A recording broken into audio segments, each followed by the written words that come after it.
This is the best way to get started, man. What's up, everybody? Welcome to another episode of Police Off the Cuff After Hours. I'm your host. My name is Mark DeMeo.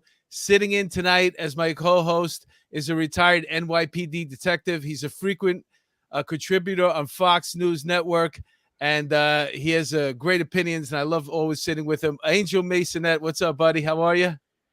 What's up? How you doing, brother?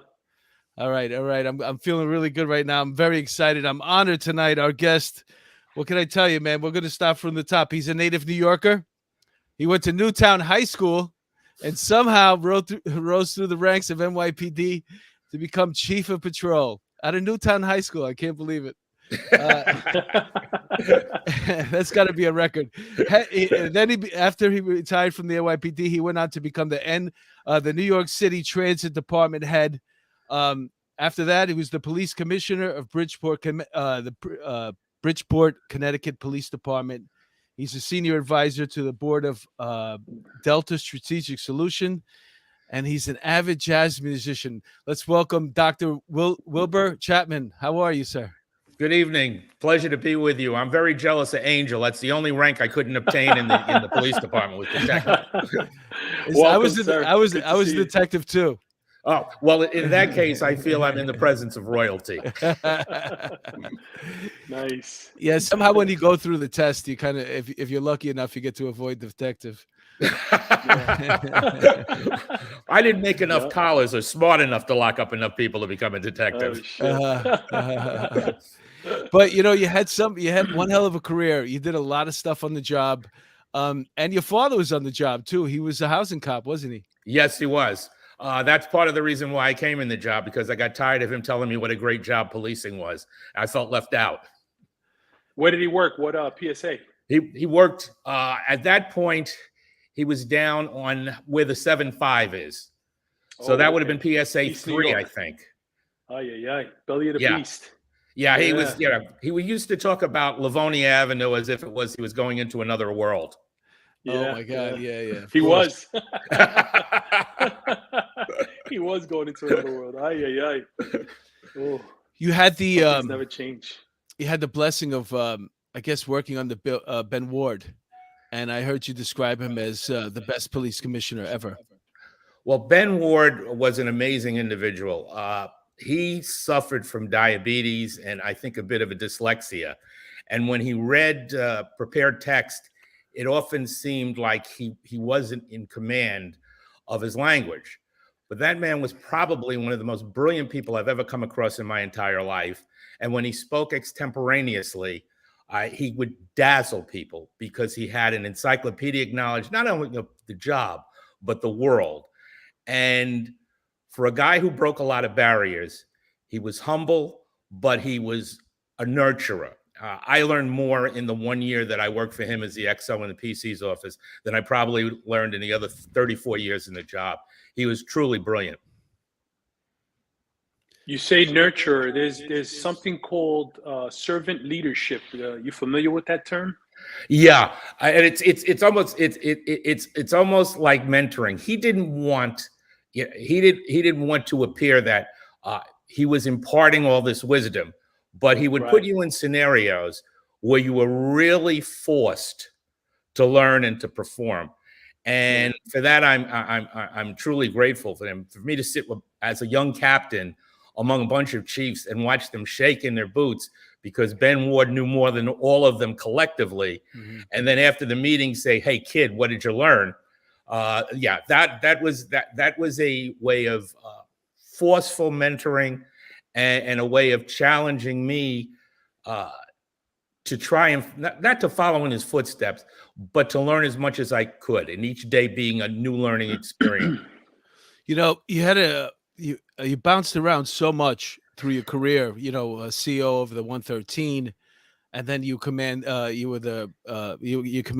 Brooklyn. I guess it was North, right? Was it Brooklyn North? Well, I was at CO the 8-1, then the 113. I had the 12th Division, which was in Brooklyn South. The 6-3, 6-7, 6-9, and 7-1.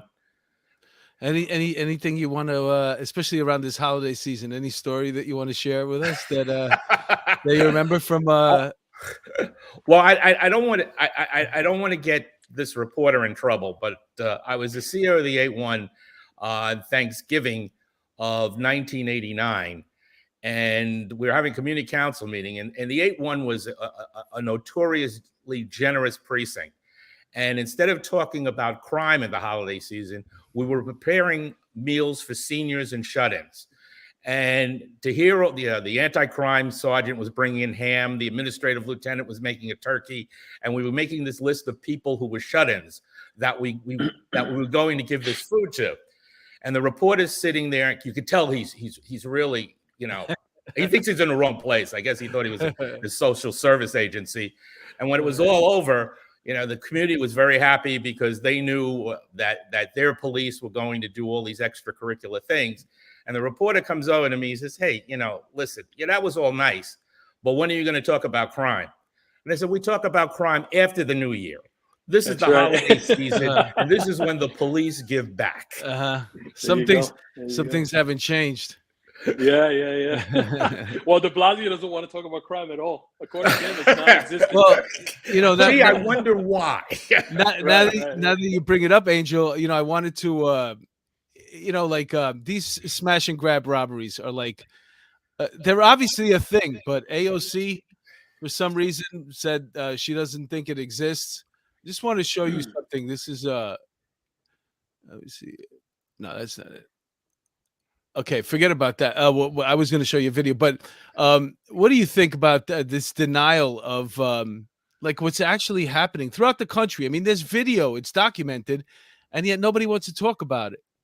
Well, there's a whole process here. Finally, the police department has become a persecuted minority group, and we are clearly disparaged for political purposes by those who don't understand exactly what we do and exactly how important the work is. I am a believer in anti-crime. I think the anti-crime units were the precinct commanders' biggest weapon in making sure that the people who live there were safe. So doing away with anti-crime because a number of people who have a political understanding or go in a different way than the mainstream was a bad mistake, very bad policy. The other thing is stop, question, and frisk is the law. It's Terry versus Ohio. That is another tool that, when used strategically, really sets a tone because you're focusing in on those people who would be involved in criminal activity. To lose the two of those, you might as well send police officers out with their guns half empty and blindfolded, because you're really not providing the services that people are paying for. I have a very, very cynical view of politicians, having been around through 6 mayors and 12 police commissioners. And the mayor sets the tone. And we had a mayor for the last 8 years who ran on an anti-police ticket, who was very clear that he didn't like us and that he was going to do everything he could to make us organizationally impotent. And he was successful. Probably the only thing he did successfully during his 8 years was destroy the NYPD. Precinct commanders need all the tools available, whether it's feeding their shut-ins or having anti-crime go out to places where shots are fired, to really look and see who's doing the illegal activity.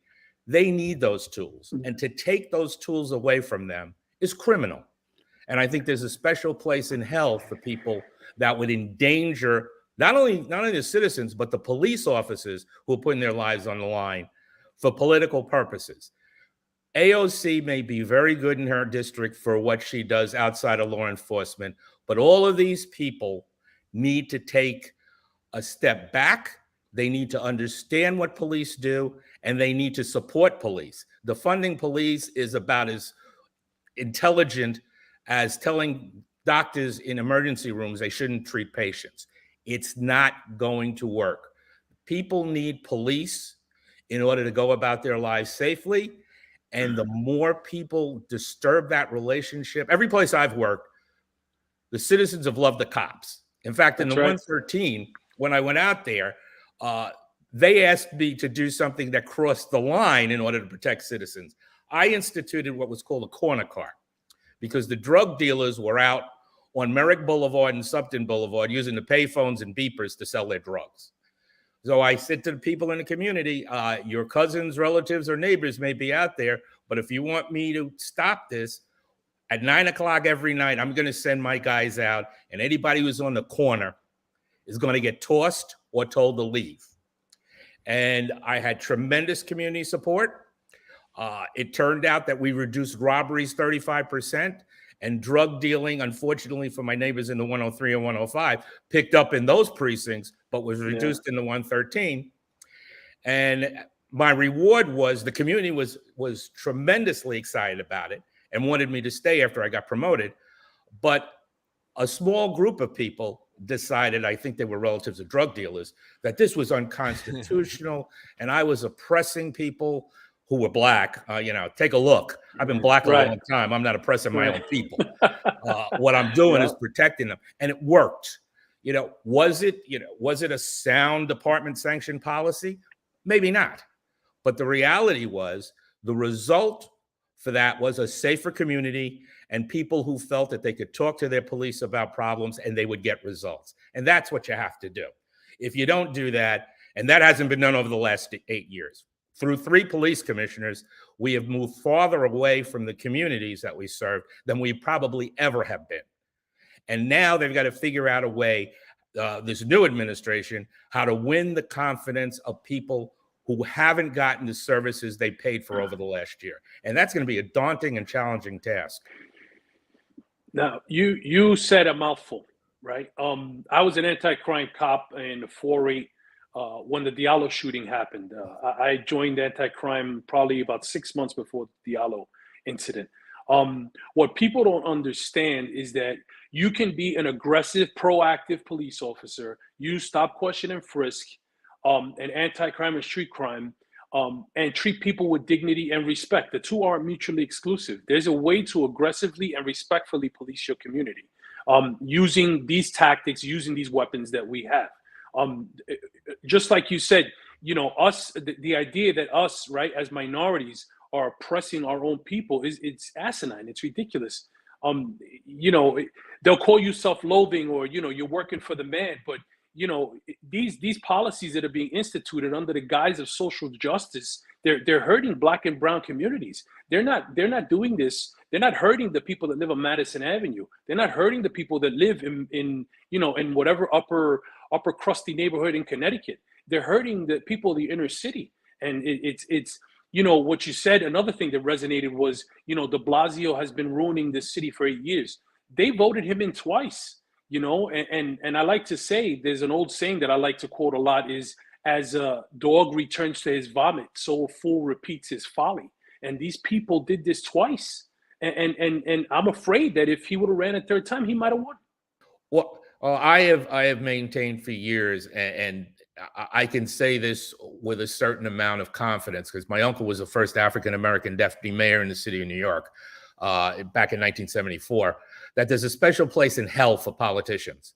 They promise the world, they deliver nothing, and then when it's time to be reelected, they come back and tell you how much their work isn't completed and how much they're going to fight for you. I don't need anybody to fight for me. I can fight for myself. What I need is for people to do the job that they're elected to do, and that's to provide services. Magically, all of a sudden, people realize that there's mold and mildew and NYCHA. That stuff has been going on since I was 16 years old and worked there in the summer of 1963 as a porter.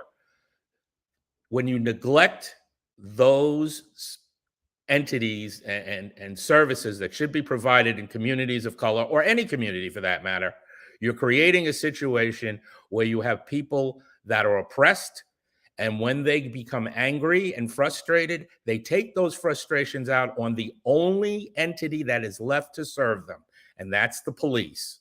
When all of the people who are supposed to provide social services and other services to the community put their phones on voicemail or shut their offices and are not available, the police are available 24/7. And as a result of that, instead of being rewarded for the fact that we're compensating for the failures of others, we get punished because it's convenient to use the police as a scapegoat.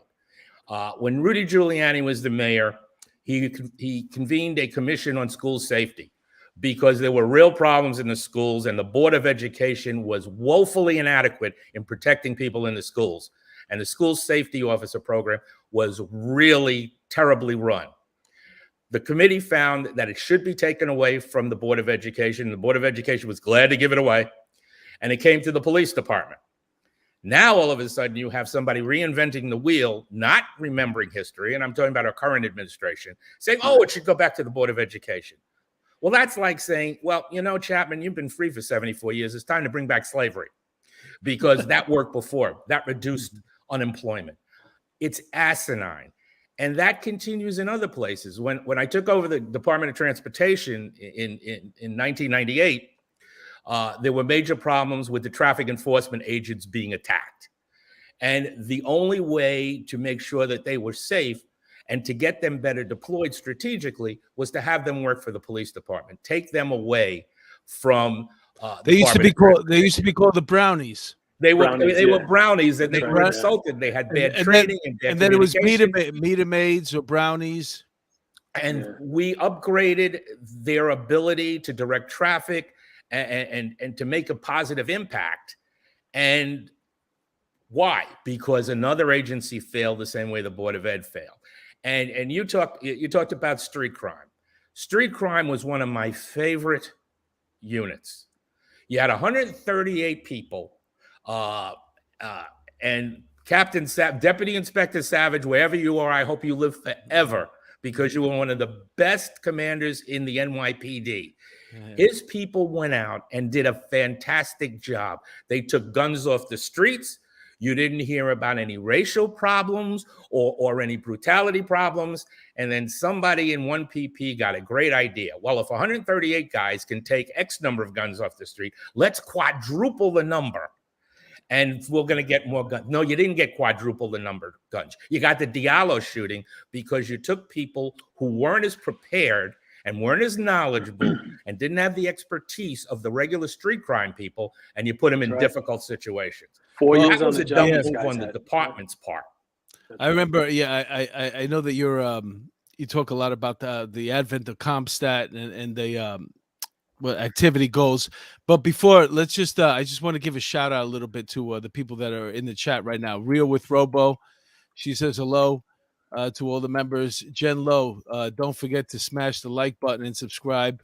Adam Apple, Deli Boot, where am I? Diane B, Angela, hi Angela, hi Rachel, Raquela, hi Peter Pranzo, Kristen Lane, Diane B. These are all the people that are in the chats. I just want to make sure everybody. Dawn Marie, hello everybody. They're all paying attention right now. They're all loving this. You talk about. Go ahead. Can I talk to the chief about the time that we met years ago that he probably doesn't know about? All right. Can we save that for one more and then we'll do it? Yeah, go ahead. All right, so that's a surprise. I hope it was good, man. It was good. It's a surprise coming for you. But you know what? Since you were talking about all the handcuffing of the police between bail reform and we also have the diaphragm law that came out, and the chokehold, and you came back to be the commissioner of training in the police academy afterwards. What would you have done with this situation right now with this diaphragm law? Like, how do you retrain cops with physicality? Because we've seen on various videos how the NYPD, they can't, you can't just jump on somebody and grab them and pull the gun out of them, away from them, because you're worried about getting collared for climbing on top of them. Well, there was a difficulty. One of the reasons why I came back was I had a sergeant many, many years ago in the 2-3. You may remember his name, Ray Kelly.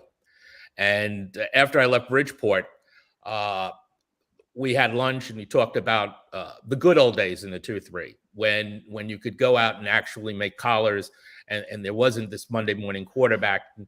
And what could we do to train officers better? And the whole intent of our training was to have this escalation of force. I never heard of de-escalation until the media developed it.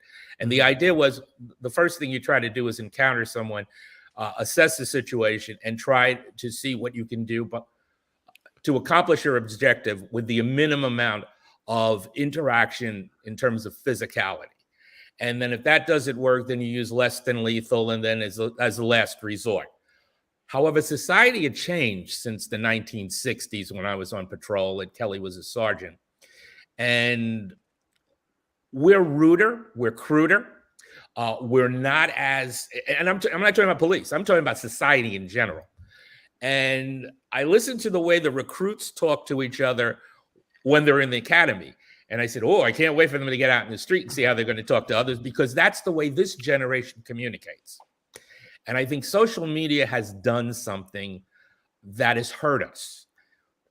In the old days, we used to talk to people. There were a way we could. There were many ways of sitting down and talking to people, taking your time, calmly taking control of a situation, and making sure you accomplish the objective without anybody being hurt. Because the idea is for all police officers to go home safely at the end of their tour.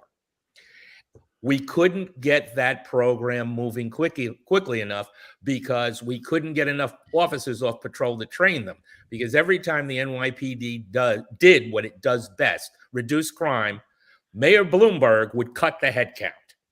And there were fewer people on patrol, so you can't take people off patrol to train them. Only Mayor de Blasio can train 35,000 people in something that God knows what and manage not to lose patrol strength. You know, I want to know how to do that because I want to get that person to do my income taxes so I don't have to pay taxes. There was a whole cadre of things we were trying to do in terms of firearms training, increasing combat-like situations to get officers more controlled with their environment in terms of being able to perform when there were distractions, when there was noise, when there was poor lighting, that kind of. All of those things were in the pipeline, but could never get done because our officers went out, did a fantastic job reducing crime, and the mayor would say every year, yeah, great job, NYPD. We're going to cut you by 1,500. There were times there I had to put all the cops in the academy out on patrol because we didn't have classes, or we'd have a class of 250 people.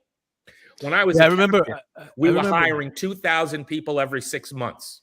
My class was 1,700. My class was 1,700. I was the midnight class. Me too. Yeah, and I remember when I was in the academy, and they were like, right when I got in the academy was the we actually Michael O'Keefe shot Kiko Garcia up in the Washington Heights in the 3-4. And they were talking about mobilizing us and bring us up there, and I'm like, wait a minute, we don't even know anything. What are you talking about? I don't want. Well, you shouldn't feel bad because during the Martin Luther King riots, the class was dumped out of the academy, and half of the people couldn't break their guns out of their holsters. So, you know, it's sort of training on the fly towards.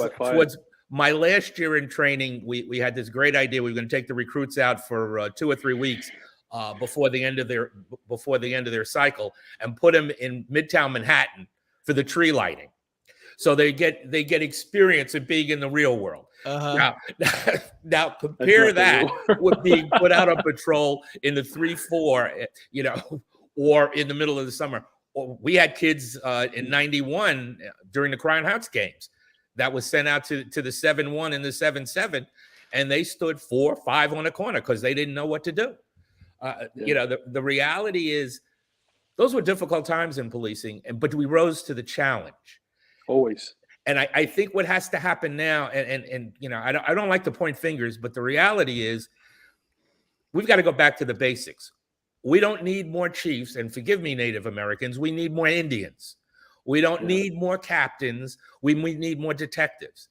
And until the precincts and the PSAs and the transit districts and all the squads that support them are up to full capacity, then we're not doing the right thing by the people who pay our salaries, and we're not doing the right things by our colleagues in the department. Well, let me ask you a question. We got a new mayor coming in, and before he could even start and become mayor, he's already being approached by this guy, whatever his name is, Hawk Black Newsom. Lives Matter. Hawk Newsom. Yeah. Hawk Newsom. Yeah, Hawk Newsom, and he's already threatening him that if you bring back the anti-crime, which is what you were talking about, the gun unit, whatever, NYPD has I'm sure all departments are the same way, but when something gets, a black eye in the public, it goes away for a minute, but then it comes back under a new name. I was in the task force. Before that, it was there was another name for the task force. TPF. TPF, Yeah, TPS. Now it's something else. But the other police are coming. It was just big cops. We used to come in and just move crowds. That's what we used to do. But what do you think? I mean, he's got an uphill climb to make, but it's going to be pretty easy to make strides compared to what he was up against. Well, the difficulty is going to be after 8 years of police officers being beaten like galley slaves and demoralized and really not being able to do the job the way it's supposed to be done, is to re-energize them, to inspire confidence because they haven't had confidence in their leadership, and to get them to go out and do a repeat of 1994. When Rudy Giuliani became the mayor, he had 5,000 extra police officers that David Dinkins had gifted him, and when Peter Vallone and the city council had gifted him. And these young officers provided, along with the rest of us who were on patrol, wanted to go out and make the city safe and take it back in a way that people could go about and live their lives in peace and safety. That's got to be done now. Were there critics then? Absolutely. I remember people talking about what a racist Giuliani was. And when I became the transportation commissioner, I went to the first cabinet meeting and sat down, and I thought I was in the United Nations. He had one, it looked like Noah's Ark. He had two of every kind sitting next to each other. So there was more diversity there than I had seen in any other administration for the first term. Second term, another story. However, the reality is the unions haven't spoken up yet. And the unions are important. And the delegates in the precincts haven't spoken up yet. So this mayor's got to go out and he's got to win the police back and convince them, number one, that he's going to have their backs. And number two, that he's going to push back against people like activists and politicians who want to say things that are not in the best interest of public safety. We had, when I was doing training and Kelly brought in members of the city council, some of them who will remain nameless because one of them's running for governor now, tried to fight with me over why police officers have to shoot people center mass. Why can't you shoot someone in the hand or the leg? And I said, that went out with the Hopple and Cassidy movies. That we don't do that anymore. We never did that. We shoot to stop. You know what I tell people? Huh? You know what I tell people? I tell people most cops can't hit the side of a barn. They're not going to be able to get you. You're lucky if they get sent with to a beach ball. Remember going to the range, like, and shit. Bing, bing, bing. You hit the stanchions, right? Bing, Well, my first trip back to the range after being away from the department for 10 years, they had a new class in, and apparently firearms training had been decreased from 13 days to 10 days because the CEO of the academy, who spent a total of 1 year out of his 24 years on patrol, decided he was going to use the other 3 days for picture day and bring in vendors and some other crazy nonsense. And I went in, stood in the back of the room because, these kids, they probably thought I worked with their grandfather, and watched. And there were people that couldn't get their guns out of the holster. And I had this flashback to 1968 going, history we're back repeat to this again. itself. So I grabbed one of the ranking officers there and I said, hey, what's going on here? How come we only have 10 days and the first day is wasted with these people who can't handle guns? Oh, well, and it's, firearms training is back to 13 days. And if I could have made it 15 days, I would have, because that is the difference between life and death of the police officer, innocent civilians, and taking out a perp when necessary. And that's really important. But I listened to these somewhat left of center elected officials and saying, by God, may you never become mayor, please, because you would have police officers with bow and arrows or running around with squirt guns saying it's perfectly okay. There has to be, So I don't totally scour them. Part of this is our fault. We haven't policed ourselves as well as we should. And as a result of that, we have other people who have no clue about the job policing us. You know, the three of us could talk privately about who we worked with that wasn't the best in the world and who we didn't want to share a radio car with or you know, or have in the same squad. There are people in this job that don't belong. And unless we either eliminate them or put them in a position where they cannot harm us in general, we're going to continue to have these outside people attack us and say things that are inappropriate. And sometimes their criticism is valid. You know, I don't know who this guy is from Black Lives Matter who's, you know, talking about blood in the streets. Be very careful about that, because there are police officers out there who have given their blood, way too many of them. And we don't need somebody who just arrived on the scene all of a sudden to tell the chief executive of the city what he better or better not do. You know, that to me is totally inappropriate.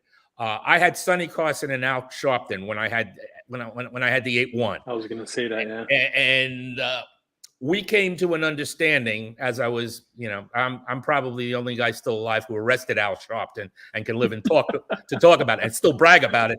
And I told every academy class exactly how it was done. And the reality was, yeah, you do your thing. This is America. You have the right to free speech, but you don't have the right to put police officers' lives in danger, and you don't have the right to make citizens think that their only avenue of redress when they're concerned is to riot. That's unacceptable. Good for you. What do you think about violence interrupters? That's a new thing that they're even putting it in the commercials right now. I just heard a commercial on TV and it said, you know, join New York City, whatever. We got a new police commissioner coming in and we got violence interrupters. And I'm just they're paying them $50,000 a year or something. They're going to pay them. Yeah, I mean, you know, that's nice. Why don't we, you know, why don't we bring the local muggers and the drug dealers in and say, hey, look, you know, if you don't do that, we'll give you $20,000 a year or something like that. This is the violence.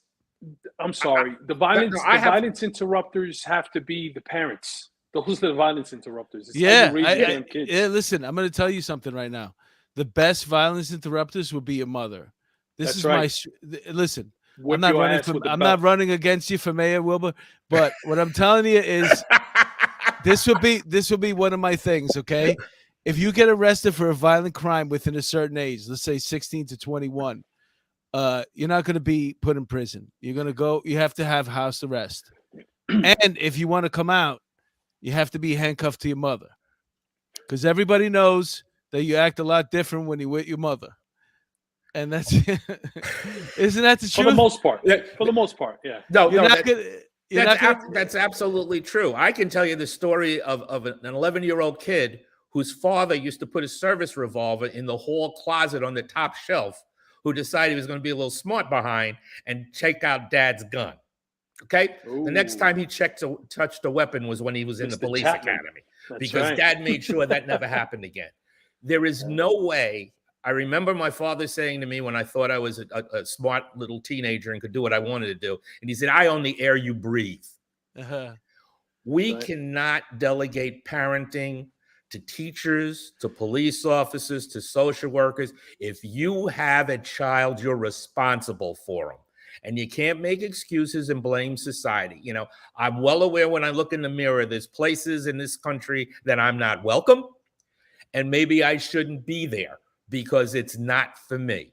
However, that doesn't give me the excuse to be mad at the world and do all kinds of antisocial stuff. There's no reason for 13-year-olds to be shooting at folks randomly or to have gang initiations.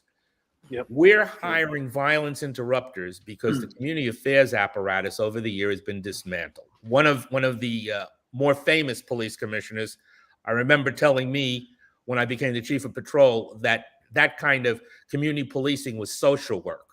Well, you know what? Cops are social workers because we're there. They call us for domestic problems. They call us when people are sick. Many hats. We are the everything people. And the reality is we have to have a relationship. You know, I can tell you at 74 years of age, I can tell you the guys who rode in the sectors in the 2-3 back in 1969, because they had steady sectors and they were the same partners. And as the young man in the squad, when I filled in when one of their guys had a day off, I rode around and I learned more about their sectors than I could have from any class they taught me in the academy, because these guys who worked the sectors knew who their people were. They knew who the good guys were. They knew who the merchants were. They knew who the bad guys were, and they could handle it. We have to get back to that, and then we don't need violence interrupters or any kind of other mechanism. That's a Band-Aid fix on a hemorrhage.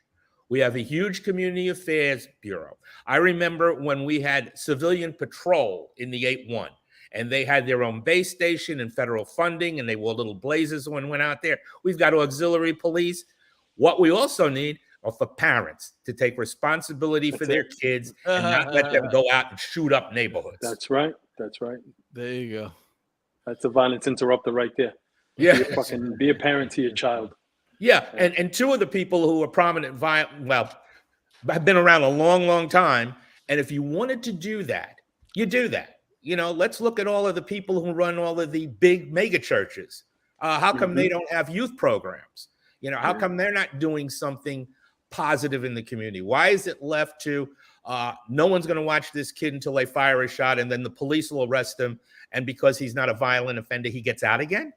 You know, that's stupid, and that's dangerous, because every time there's somebody with a weapon, there's a potential for someone else losing their life. And that's not the type of society we want to live in. That's right. You know what? We got to crime in Los Angeles is so bad that the head of the police officers union is just straight up telling tourists not to visit. Don't come. Did you see that?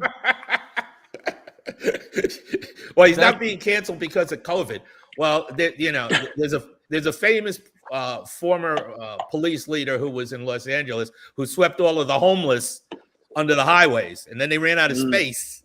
And now all of the rich people who are in Hollywood who want to go to these fancy restaurants have to trip over the homeless. I've always wondered why the homeless in New York City prefer the subways to homeless shelters. You know, if the homeless shelters are so bad that people want to live in the subways, then we need to maybe defund the homeless shelters and make it habitable housing for people, instead of talking this game and saying, why are the police being cruel to the homeless? The crime that's being committed in the subways now is being committed by homeless people who have mental issues, who let the folks out of the mental institutions and defunded them. I know somebody related to a governor who isn't there anymore. This is a political world of malfeasance and neglect that police officers are left to clean up. Right. And then when we don't clean up, it's, oh my goodness, it's got to be the cops' fault. No, it's not. We're a convenient scapegoat. But the reality is, in a political season, you'll see everybody out running around saying how much they support the police. Ask them when's the last time they visited an injured police officer in a hospital, or responded to a widow's home of a police officer and said, let me do something for you. Let me pay your mortgage. Let me help your kids get through college. We have been abused and misused. And while some of the blame is really appropriate, the overwhelming majority of police officers come in, put their lives on the line. They work hard. They keep this city safe. And in spite of not the greatest support from management and a horrible political environment, they've managed to survive. This is not the fun job I saw in 1968. It's a tougher job mentally when the officers are out there, and that's not fair to them. Matt Steed says, I don't feel bad for these freaking, look at how it just jumps. Oh, 1 second. I don't feel bad for these places. They're getting what they voted for. well, that's true. I went on a podcast and said some very, very uncomplimentary things about the Democratic candidates running for mayor. And, right after the election, when 79% of the people didn't vote, registered voters didn't vote, I said, you're going to get, the candidate that you deserve. You have to be involved in the political process. I hate to refer to the old days because the old days weren't always good. But the reality is, you used to see people come out, sweep their sidewalks, mow their lawns, and take pride in whatever property they had and take pride in their blocks and their communities, long before there was a model block program. And the reality is we have to get back to that because we are being put we're being put in a position where with all the talent and all the intelligence and all the riches that are available in this city, we often don't get the best qualified person in particular positions. And in a lot of positions, we do a lot of symbolism. And that's not only the city, that's the country as a, right? I mean, the two candidates we had running for president the last 2 election cycles, I mean, that was the best that both parties could put forth. I mean, listen, I'm a huge Trump supporter, but I mean, we got to do better all around, everybody. It's difficult in the political world because I think you have to sell your soul so badly that the surviving people wind up not being their own person. That's right.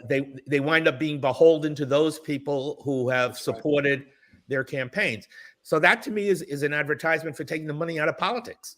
That's right. Let me also term limits. We shouldn't have somebody around who's been around for, you shouldn't be so rich you could buy a third term as mayor. You shouldn't be around in Congress for 20 or 30 years when your constituents are living in poverty.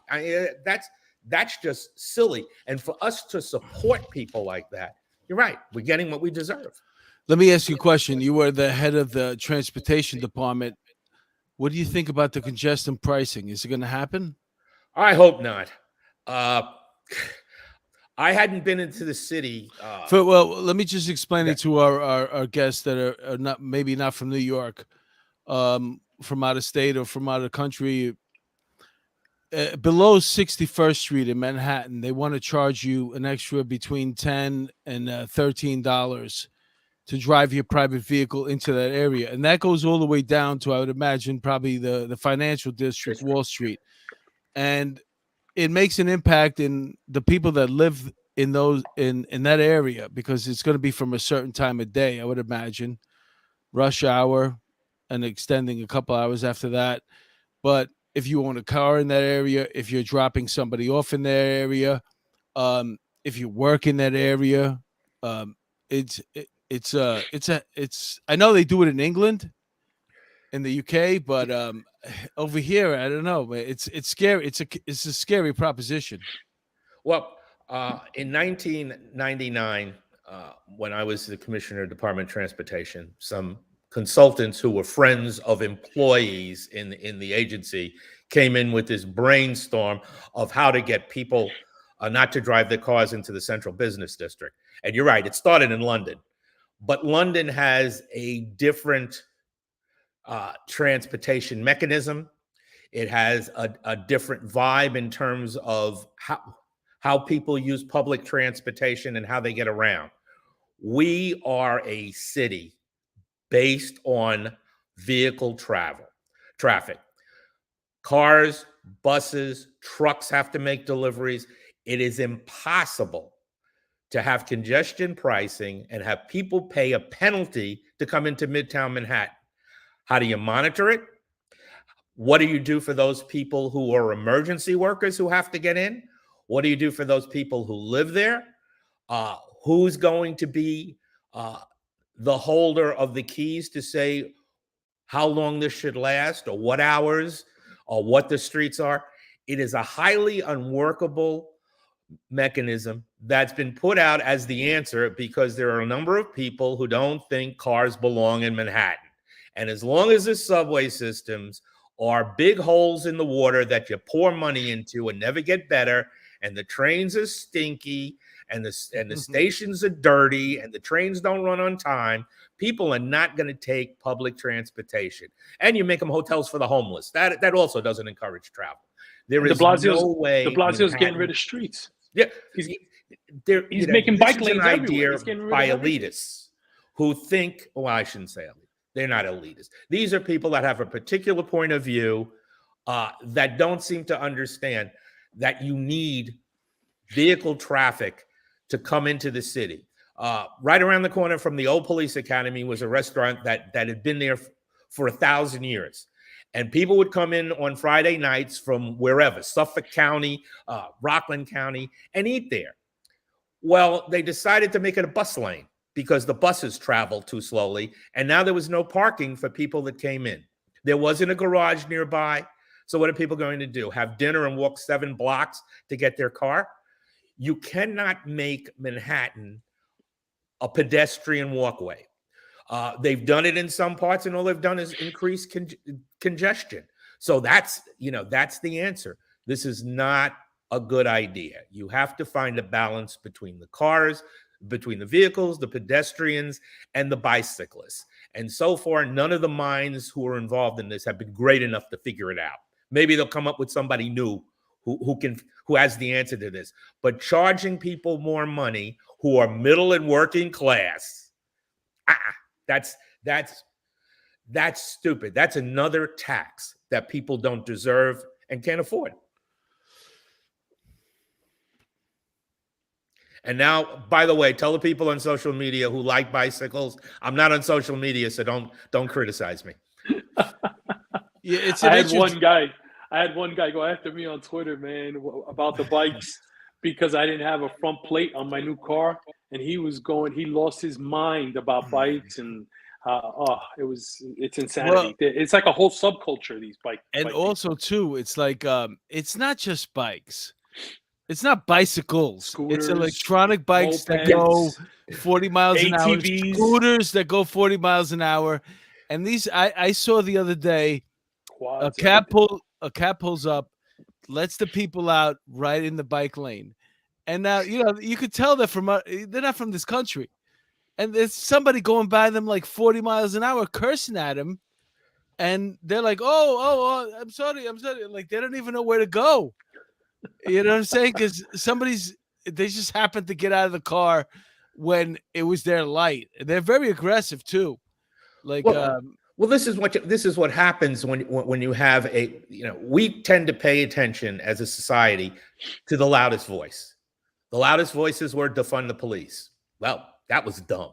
The loudest voices are get rid of the cars out of, the president and the city council said, well, you got to get these. We're going to declare war on cars. Wonderful. You're going to declare war on cars. We're going to kill the car culture. You don't seem to understand that when you declare war on one, you better have an answer to substitute for the mode of travel you're doing away with. And it's, we like bicycles, so bicycles are here. No, we like electric vehicles. Everybody's got a lobby. But the reality is they have to learn they've got to share the roadway. You know what's funny? You just said that, share the roadway. Remember, you don't have to just blink your eyes and think back to a moment where everybody shared the roadway. You'd be driving in your car. There'd be a bicycle holding onto your bumper. You know what I'm saying? Somehow everybody got around. Yeah, and it wasn't, but that's because we didn't have activists in terms of lobby.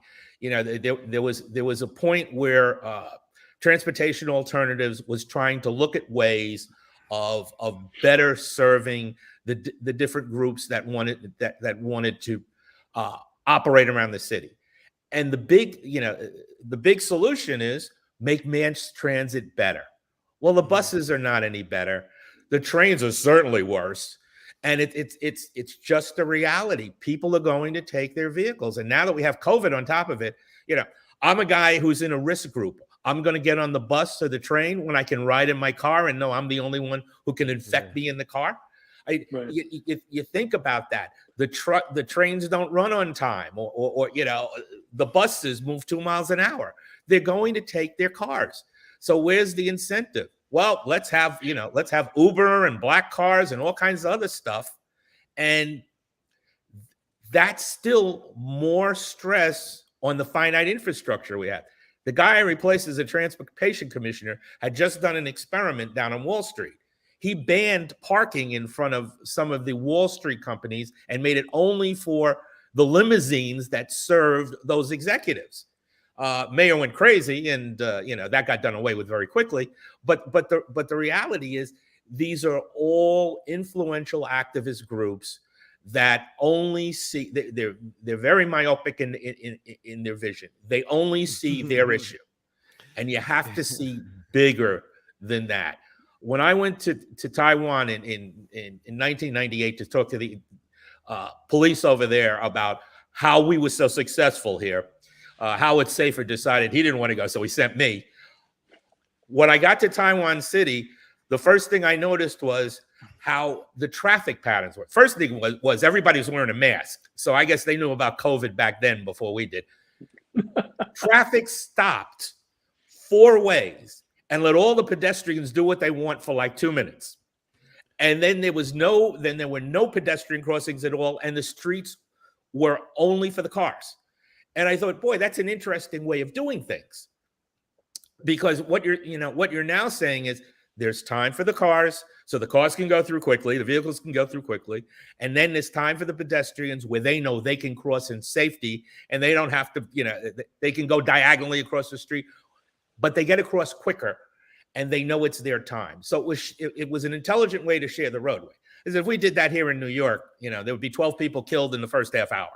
So we can't do that. But we really have to sit back and start to educate folks and say, no, you can't have an electric scooter that goes 40 miles an hour in a bike lane where somebody's pedaling 20.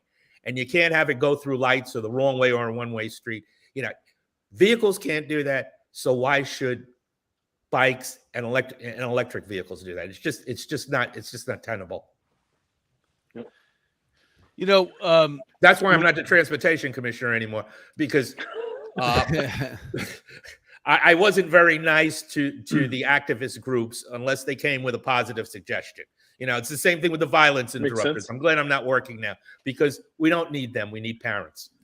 Well, we're closing in on our time here, but I wanted to ask you something because I know you're a big proponent of community policing, and you came up with that, and I believe it works.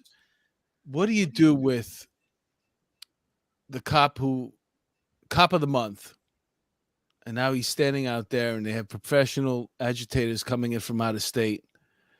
You don't have to think too far back to George Floyd, and a lot of these cops that were out there were just the cops from the neighborhood, and obviously they didn't recognize these people that were hurling bricks at them or water bottles, ice water. How do you how can you even come close to handling that, especially when they just let him out to go protest the next day? Well, there's a real breakdown between what police officers do and the rest of the criminal justice system. They just had an issue where the Queens DA is now letting out people or reinvestigating cases where people have been locked up for 15, 20 years inappropriately. They had it in Manhattan DA's office, and then earlier under the former Brooklyn DA. The reality simply is police officers are only part of the system. The rest of the criminal justice system needs to get the same scrutiny and the same overhaul that people are proposing for the police, because not one DA's name who tried a case and sent somebody away to jail was mentioned. But every time a cop does something wrong, their picture is up on the 5, 6, and 11 o'clock news. So there's got to be some equity in that. We need to go back, unfortunately, for the activists, to where police officers know their posts and know the people that belong. And when they do that, who comes in, who doesn't belong. I had that happen with the Abner Louima March, where folks came in and 10,000 Haitians wanted to march from Brooklyn into Manhattan to City Hall Park to protest, and all of a sudden, people who weren't Haitian showed up, and they decided they were going to make their point across, and they got to be told point blank, that doesn't happen in New York City. You're not welcome here, and the reality is, if you do something wrong here, let me quote one of my favorite chiefs of patrol, John Scanlon: bring your toothbrush, because you're going to jail for a long time. That's what we need to do.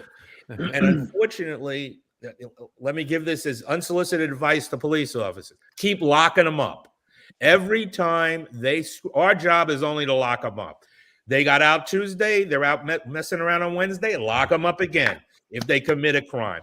Because At some point, the judges and the DAs are going to wake up and realize this is their responsibility.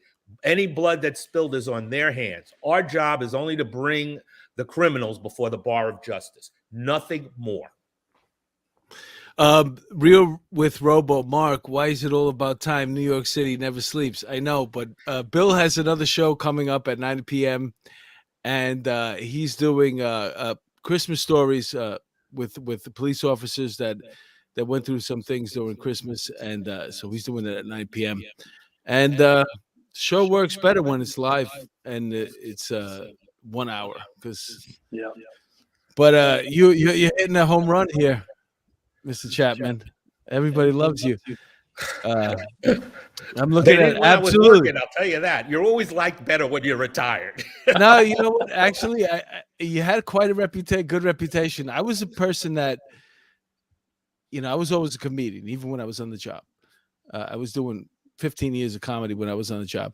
So, but whenever I looked up on the wall in my detective squad, I worked in the 2-6. I know you were commander of the 2-6. I was in the 2-6 detective squad. I used to look up, and then I wouldn't recognize anybody's faces, but I knew your face. So can I tell him how I knew his face? Oh, yeah. This is the perfect timing. This is the perfect timing for this. Wait.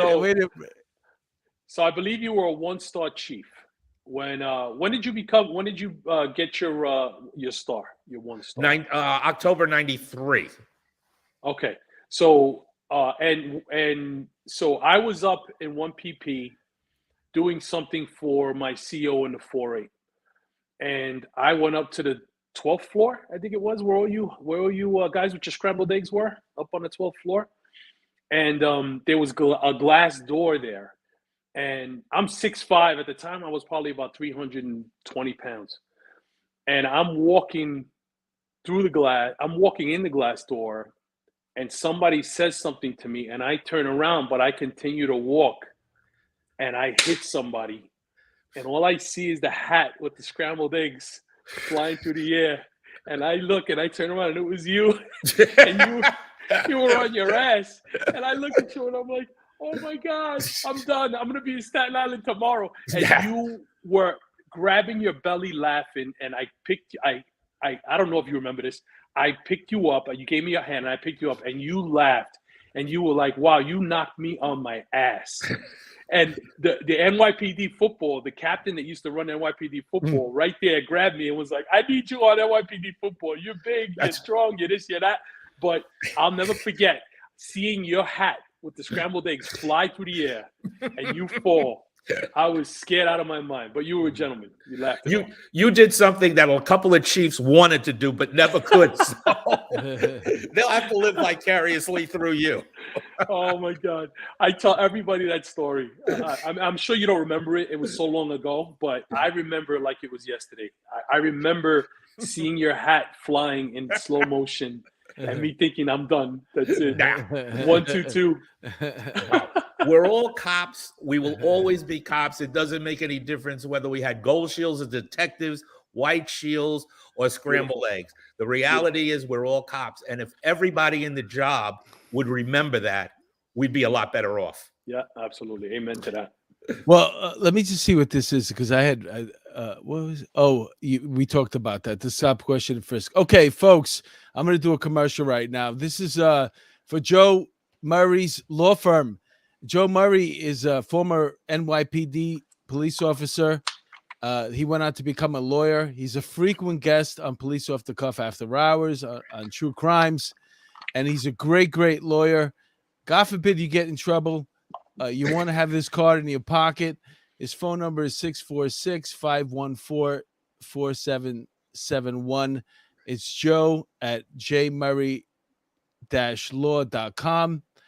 And he's also got a podcast that we want to promote here on the show. It's called Allegedly Guilty. So if you want to check out Joe Murray's podcast, check it out, Allegedly Guilty. And what do you got coming up, Angel? You got anything coming up? No, I was at the Newsmax holiday party last week, which was I told you to go to that, didn't I? Yeah, you did. He was going to bail out. I wasn't going to go. He was going to bail out. I said, listen to me. I've been in this business 25 years, okay? There's some things you could pass up. You don't pass this up. You don't know who you're going to meet there. You know who you're going to hobnob with. It was fun watching all the news anchors that I do hits with pretend that they recognize me. That was fun. But listen, my Twitter, Big Rican Man, right? That's my Twitter handle. Follow me on Twitter. I advocate for police. That's how I butter my bread, you know, as far as my activism, right? I'm a big police supporter. Well, as far as me, I'm not doing nothing this weekend comedy-wise because I have other family obligations. But the weekend of Christmas, if you're not doing anything, I'll be playing in Brooklyn at the Eastville Comedy Club. It's not too far, about a mile away from on Atlantic Avenue from the Barclays Center, Eastville Comedy Club. I'll promote it next week as well. And Wilbur Chapman, Dr. Wilbur, what do you got for us, man? You promoting anything? Yeah, I'm promoting Living Long Enough to be the oldest living retired chief in the department. Kudos to you. Well, not for nothing. You look good, though. I have absolutely no complaints for a guy who only lost his hair in the department. I think I've done very well. You're holding up good, man. Ben Ward used to say that no hair grows on a perfect head. So you and I, Angel, have perfect heads. Mark, we got to talk. And black don't crack. I'm losing it in front here. Black don't crack. Well, to everybody that tuned in tonight, I just want to say thank you. It was an honor to have you. You're always welcome back, and you hit a home run. Everybody loves you.